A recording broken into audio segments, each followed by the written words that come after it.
Hello everyone. Hope you all are doing good. Today we are going to discuss the major themes of the play The Beggar's Opera. तो जो Beggar's Opera है John गे ने लिखी थी, right?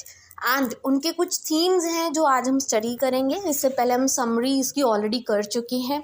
इस सारे play में हमने देखा जैसे मिस्टर एंड मिसेस पीचम थे, राइट? उनकी एक बेटी थी जिसका नाम पॉली था और पॉली ने सीक्रेटली मैकेट से जाके मैरिज कर ली थी, जबकि जो मैकेट है उसको ऑलरेडी कहीं और चक्कर चल रहा था लूसी के साथ, राइट? तो यही लव ट्रायंगल इस सारे हमें देखने को मिला ड्रामा में, राइट?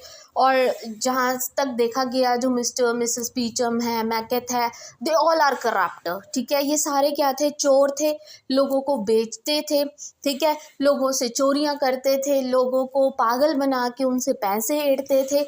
ये उनका धंधा था. सो first theme is same as that is moral corruption, that all the peoples involved in this play are corrupt, right?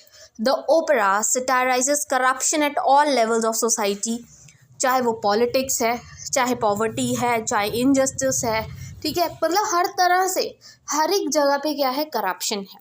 Audience meets Peachum, Mr and Mrs Peachum थे पॉली के मदर एंड फादर, और Macheath था जिससे poly ने secretly marriage की थी. ये सारे के सारे क्या थे? चोर थे, हु आर इमोरल. इनमें कोई मोरालिटी नहीं थी, इनको नहीं पता क्या सही है क्या गलत है. इनको सिर्फ इतना पता था इन्होंने लोगों को पागल बनाना है और उनसे पैसे ऐंठने हैं. They all are corrupt. मतलब जितने भी यहाँ पे करेक्टर्स हैं ऑलमोस्ट सारे क्या हैं? करप्ट हैं, right? Now second theme is love triangle. तो लव ट्रायंगल अभी जैसे मैंने आपको एक शॉर्ट में समझाया कि जो मिस्टर एंड मिसेस पीचम की जो लड़की थी पॉली, उसने सीक्रेटली जाके मैकेट से मैरिज कर ली थी, ठीक है, और जो मैकेट था वो ऑलरेडी पहले ही मतलब किसी और लड़की को फंसा के बैठा था, ठीक है, और उसने क्या बोला कि मैं पक्का उसको प्रॉमिस किया जाके लूसी को, थर्ड जो गर्ल है उसको जाके प्रॉमिस किया कि हाँ मैं तेरे से शादी करूँगा. उसने सिर्फ शादी का वादा करके उसको ऐसे ही रख दिया, जबकि उसने मैरिज किससे कर ली? मैकेट ने पॉली से, ठीक है. जो मैकेट था वो भी क्या था? एक नंबर का करप्ट था. The play centers on an unconventional love triangle between Polly, Lucy and Macbeth. इनमें ही लव ट्रायंगल चल रहा था, ठीक है. सारे प्ले में हमें यही देखने को मिला. Now, the third theme is misinterrupting actions. Misinterrupting actions मतलब characters often misinterrupt gestures and actions based on their own biases and desires, leading to further complication.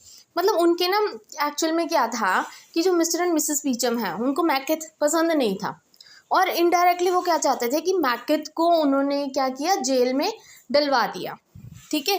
मतलब एक तरह से वो क्या है? मिस इंटरप्ट कर रहे थे हर तरह से. मतलब नाक घुसोना कहते हैं ना जिसको, दूसरे के चीज़ों में, वो चीज़ था. जैसे पॉली की मैरिज मैकेट से हुई, राइट, और वहाँ पे हमें लूसी की जेलसी देखने को मिली. मतलब जो लूसी है वो क्या है? एक तरह से थर्ड पर्सन बन के आई एक तरह से, right.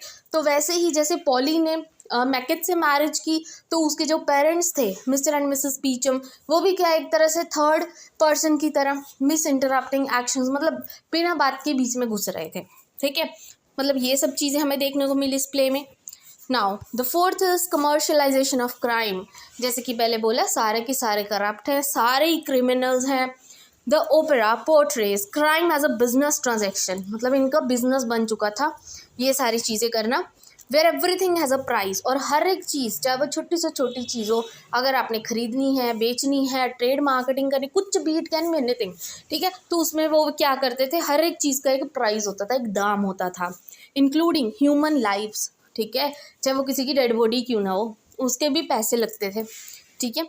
Showing how even with in the criminal underworld capitalism and inequality exist. और ये सब चीज़ें देखने को मिली कि कैसे अनइक्वालिटी एग्जिस्ट कर रही है. ये क्रिमिनल अंडरवर्ल्ड है, सभी एक दूसरे को मारने पे लगे हुए हैं, ठीक है, सभी पैसे कमाने पे लगे हुए हैं. All are corrupt, right.